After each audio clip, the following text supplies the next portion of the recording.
Hello and welcome back. This is the week 3 lecture. So today I would like to discuss formalism, which in many ways is sort of our first modern critical approach. So you'll remember that we've spent the first 2 weeks of the semester really talking about what we might call traditional elements and approaches. So going back to week 1, we talked about those standard literary elements that most of you were probably already familiar with, things like plot, character, setting, and theme, these basic building blocks of literature which we have to understand and discuss in order to conduct any type of literary analysis. So we covered all of that, and then last week in week 2, we talked about some of these traditional approaches to literature. Historical, biographical, moral.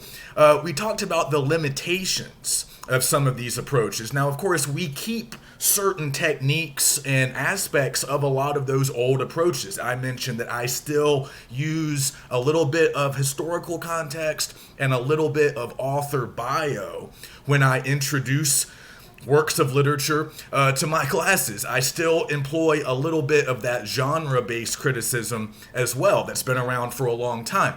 But a lot of those traditional approaches are limited because they view the literary text as sort of a means to an end or a vehicle designed to take them to more important places. So we talked about how they viewed literature in previous centuries.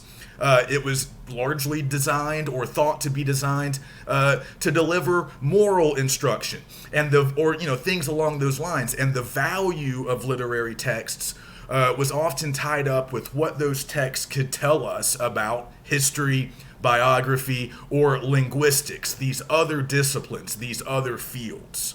So the focus often was not on the literary text itself, but rather what that text could teach us or show us about other more important things. So obviously the formalists, also called the new critics, because what they were doing at the time was quite new, they come along and really offer an alternative vision, an alternative path, and really a new way of looking at literature, a new way of analyzing literature, as we will discuss today. So even though nowadays we reject a lot of the formalists' ideas, a lot of their preoccupations, a lot of their rules and regulations, we still maintain certain concepts and certain techniques that they help to introduce. So I want to talk about those a little bit today. So we'll see the ways that we've kind of moved beyond formalism. But we'll also see some ways in which we remain indebted to a lot of what the new critics came up with. So I'm not going to cover everything in chapter 3 because there's obviously a lot, but I want to hit the highlights and cover the most important details that I really want you guys to know and remember. So as the name suggests, obviously, formalism is concerned with the form or the structure of literary texts. And in the first few pages of the chapter, they really try to explain what exactly they mean by the word form, because this is a notoriously difficult word to define and understand. So what I want you guys to keep in mind is that there are multiple levels of form that the formalists would have been interested in, and there's kind of a hierarchy. So I want to start by thinking about external form, because in some ways this is kind of easy to understand once we get moving. So typically external form would be used in reference to lyric poetry, short poetic works. And as we're going to see, and as they point out correctly in chapter 3, the formalist techniques really work best. Formalism as a whole really works best when it's applied to lyric poetry or short stories. It really works best with short literary works, and we'll see some of the reasons why as we move along. So let's just pretend that we're dealing with a short poetic work, and we're looking for patterns. We're looking for an underlying structure in the poem that gives shape to the poem. So it's usually pretty easy to find form or structure in poetry because we're typically looking at things like meter, line length, the way the lines are organized in the poem. We might also think of that as stanzaic organization, how the stanzas of the poem are arranged. Just think of stanzas as like the paragraphs of poems. We could also think about rhyme scheme. These are all things that factor into form. So these are all certain kinds of organizational principles or structures that we can detect if we're looking closely at a poem. So if we're really exploring external form, we're going to get into some highly technical, sort of specialized territory where we're talking about things like Spenserian stanzas or different types of metrical feet, the iamb versus the spondee, for example, or the differences between Shakespearean sonnets and Italian sonnets. Both types consist of 14 lines, but a Shakespearean sonnet will typically consist of 3 quatrains followed by a concluding couplet, whereas Italian sonnets typically consist of 1 octave and 1 sestet. So what we're talking about there is stanzaic organization, the way the stanzas are arranged. There are 2 different structures at work at the level of stanzas. Oftentimes the rhyme scheme might be the same, the number of lines will be the same, but we see different structures in terms of the stanzas. So we could explore that. We could talk about that. That's one particular type of external form that we might find interesting. On the other hand, we might not find it very interesting. So you might be asking yourselves right now, well, why does it really matter that I recognize the differences between Shakespearean sonnets and Italian sonnets or Petrarchan sonnets? And on some level, the formalists kind of agree with you because they were only concerned with external form if they could see those structures and patterns playing a larger role in the overall structure or the organic whole of the text. So this is a really important concept that I want to sort of walk through. So again, the formalists weren't super interested in external form by itself. They would only really analyze and explore external form if it was connected to the overall organic whole. So they're interested in how things like rhyme, meter, or other patterns or structures contribute to this greater whole. And this brings us to the idea of organic form.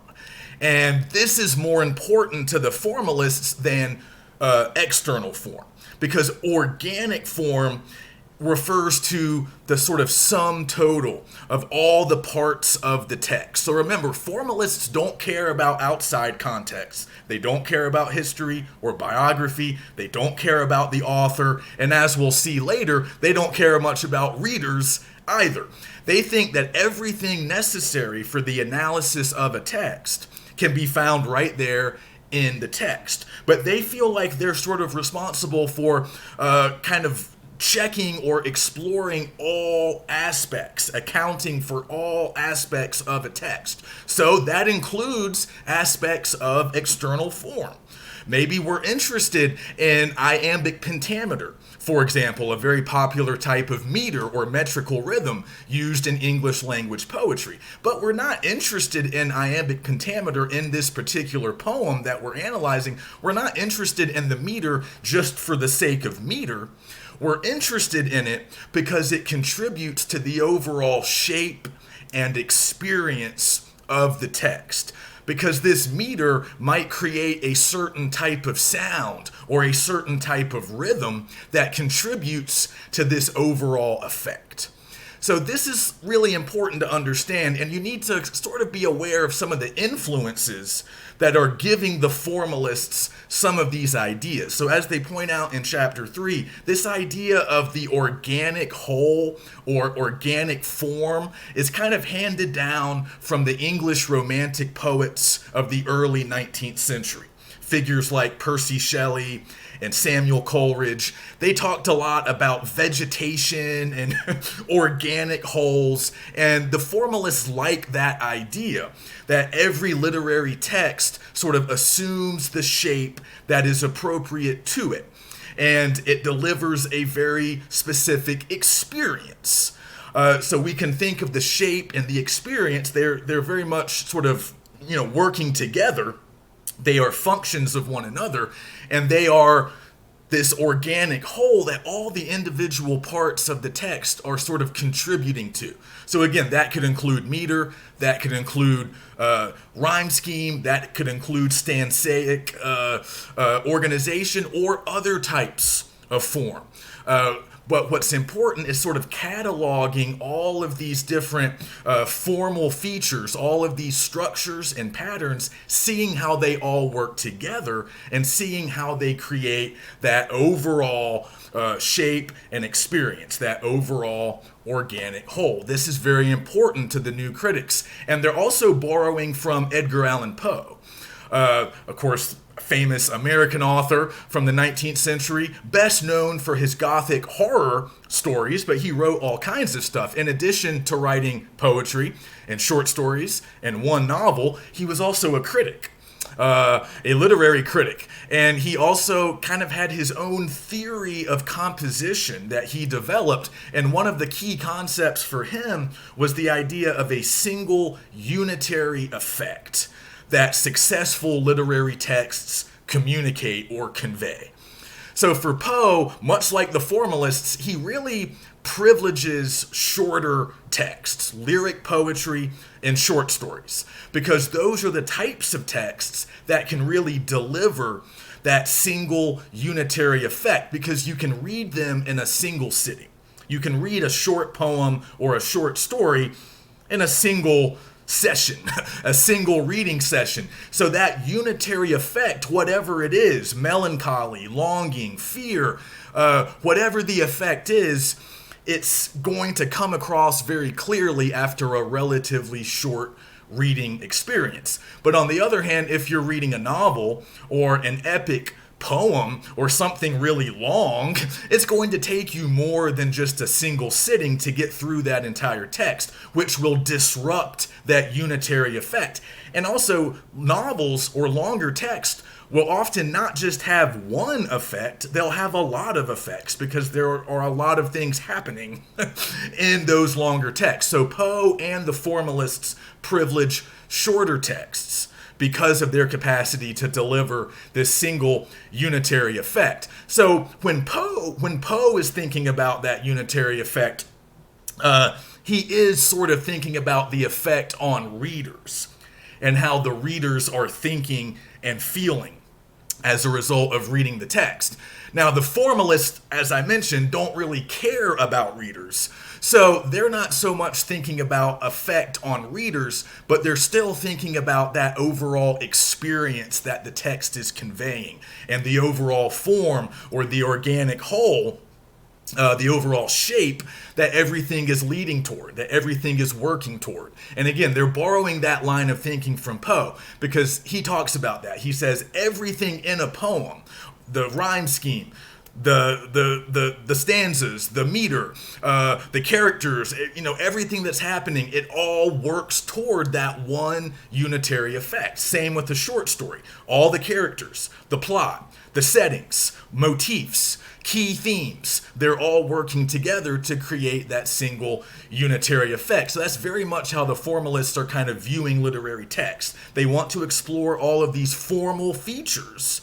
And in some cases, that will be external form. In other cases, that will be things like metaphor, irony, paradox. We'll talk more about some of those symbols. But all of those are working together to create that larger shape and experience, that larger organic whole. So they are influenced by these earlier thinkers. But by the time we get into the 1930s, we'll talk a little bit about Vanderbilt, the development of a really clear and coherent sort of school of thought. The formalist school or approach really becomes solidified by the 30s, but they're obviously influenced by earlier thinkers and earlier writers. One more thing to talk about with form, just remember generic form. Also, think a little bit about genres and genre conventions. Sometimes this can be another level of form in poetry, short stories, or novels. So a lot of times the genre that a text belongs to will help to shape or create meanings or contribute to that overall shape of the text.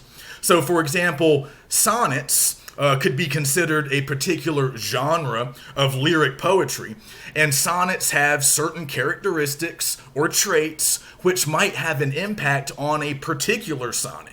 The same is true with novels. They give the example of a couple of modernist novels by Joyce and Faulkner, and they mention the fragmentation of time, which is a very common characteristic of modernist novels written in the early 20th century. So if we're noticing fragmentation of time in the text that we are analyzing, well, that's a particular form, that's a structure, that's a pattern. And that matters. So we can analyze the fragmentation of time. We can we can arrive at conclusions about it, explore it, discuss it. But again, that's a generic convention that is in place largely because of the larger genre that this particular novel fits into. So we can also think about generic form. We need to be aware of external form. But ultimately, the goal is to arrive at an understanding of the overall organic form. So hopefully that makes sense. So yeah, these new critics or these formalists, they are looking for structural relationships in the text. They are looking for patterns that add up to that unified, coherent whole. So virtually any element of the text, virtually any feature found in the text is fair game. So this could include the denotations or connotations of individual words. This could include, sentence structure or syntax, as we call it. This could include, any kind of rhythm. Again, meter or rhyme scheme if we're looking at poetry, but also things like allusions with an A, references to other people or other things, irony, metaphors, all of that is fair game. All of those contribute to that overall shape and experience that the text is delivering. And what you need to remember is that the formalists believe that if we sort of account for all of these features, analyze them, and eventually arrive at that understanding of the organic whole, we will arrive at the one true, accurate interpretation of the text. And this is one of their ideas that we really reject nowadays. Most English teachers, most English students do not think that there's only one correct reading or only one correct interpretation of a literary text. But the formalists did believe that.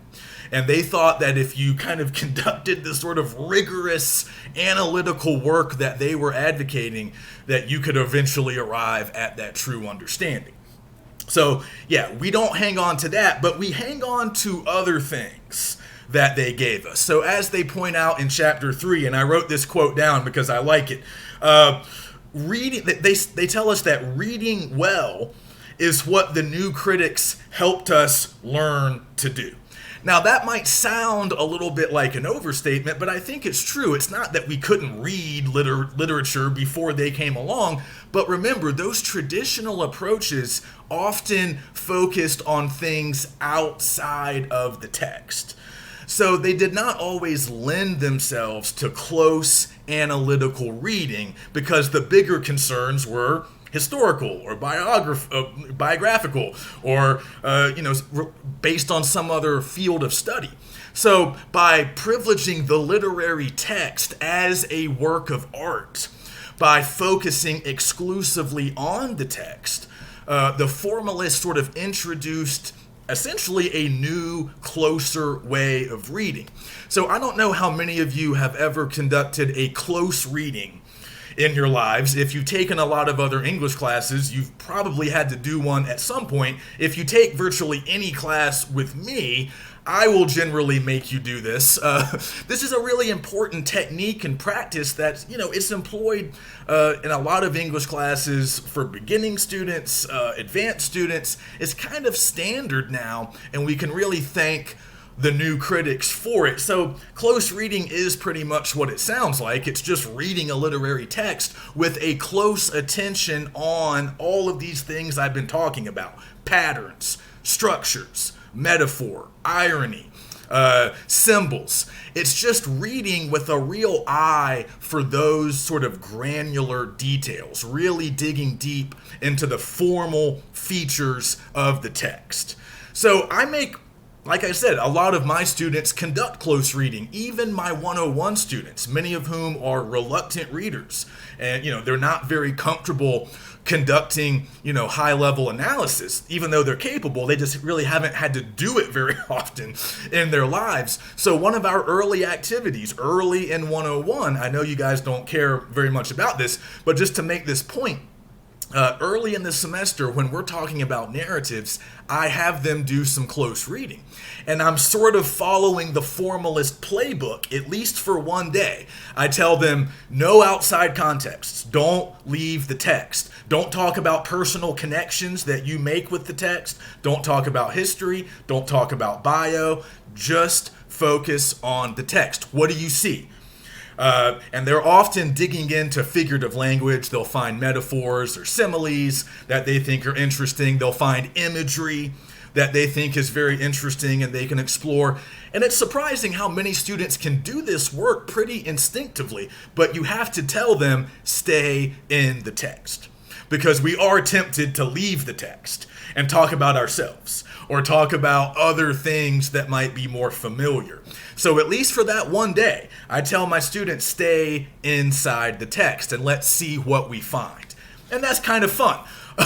But I'm not a formalist, so after that first day, we can kind of move beyond close reading and we can start talking about contexts. We can start talking about personal connections and how we feel and what we think. So for me, close reading is an entry point into literary analysis. It's not really the finish line, but it is useful and it's still around. So beginning around page 76, they give you kind of a brief history of formalism. I don't want to rehash all of that. Just be familiar with the basic chronology. And just remember how different the new critics are from all of these older traditional approaches. So when the formalists argue for the inherent value of a literary text, again, that's kind of passé to us now. It seems kind of obvious that literary texts have value as works of art. But again, prior to the 1920s, 1930s, a lot of people, a lot of scholars, critics, teachers, students wouldn't have necessarily thought that way. So that's another legacy that the formalists have, that's part of their legacy, is that they sort of staked out this really important ground for literature. Not because literature can teach us about other stuff, but because the literature is valuable in and of itself. And we still maintain that notion today. So, like I mentioned, they're borrowing from a lot of older writers, the English Romantics, Poe, even going back as far as Plato. But formalism as a critical approach does not become sort of established, codified until the 1930s. And a lot of this is happening at Vanderbilt, a sort of elite academic institution in Tennessee.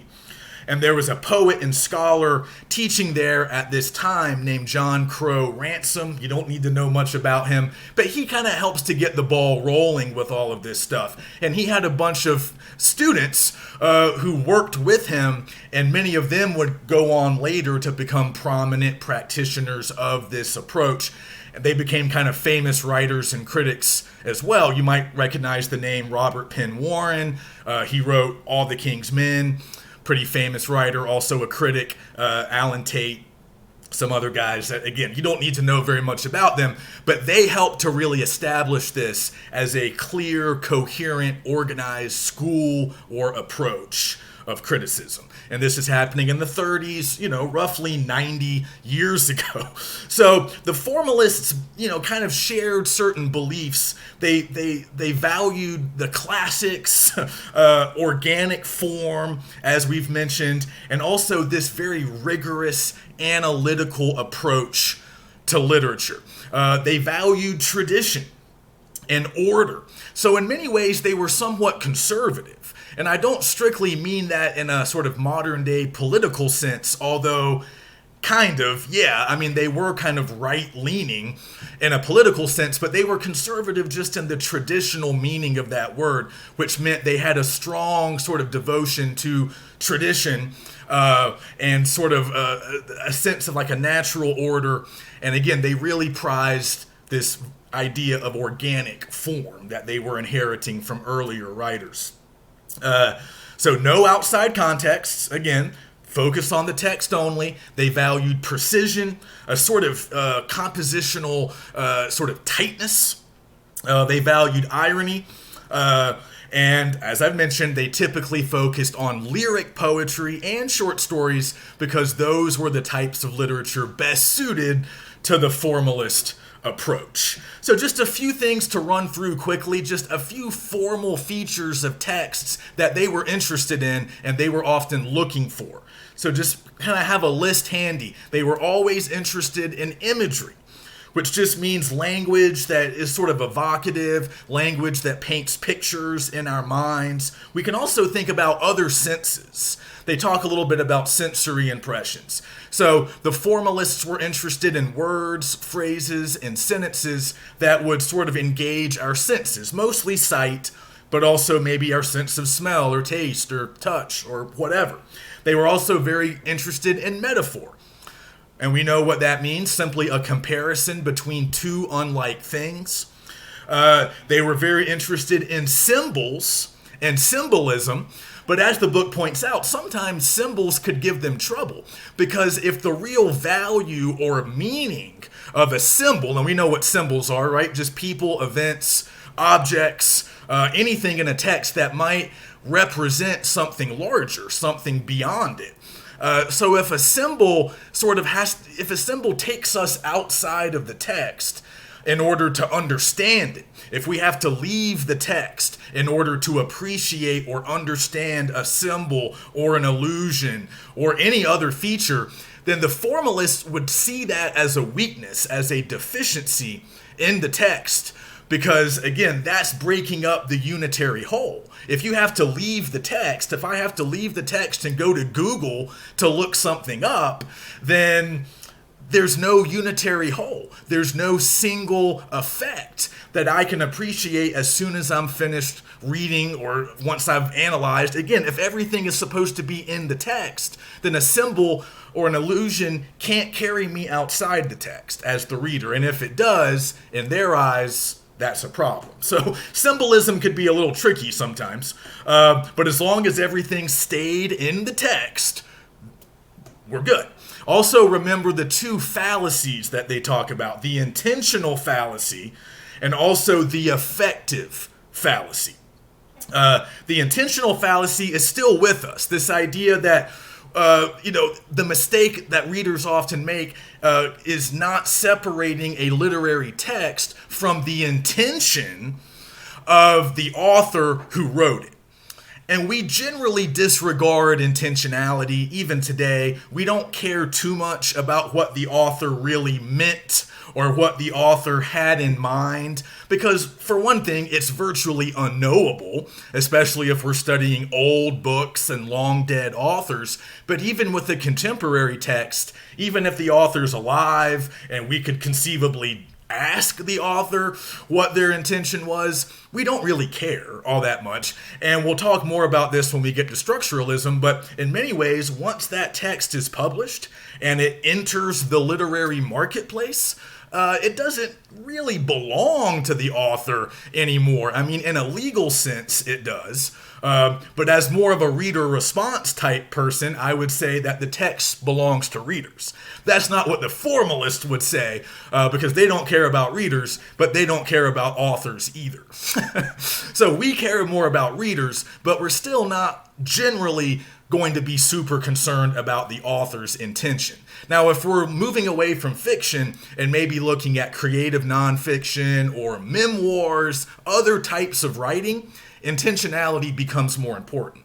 But in fiction, not usually. But also remember the affective fallacy. This is the one that we reject. This is the idea that it's a mistake to judge a text based on the emotional effect it has on readers.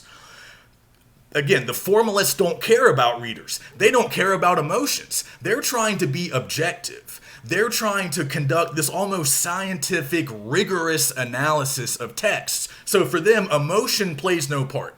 The way a reader feels or thinks does not matter. But of course, it matters to us. We care what readers think. We care about the emotional effect that readers are receiving from these texts. So we'll talk more about that when I return for part 2.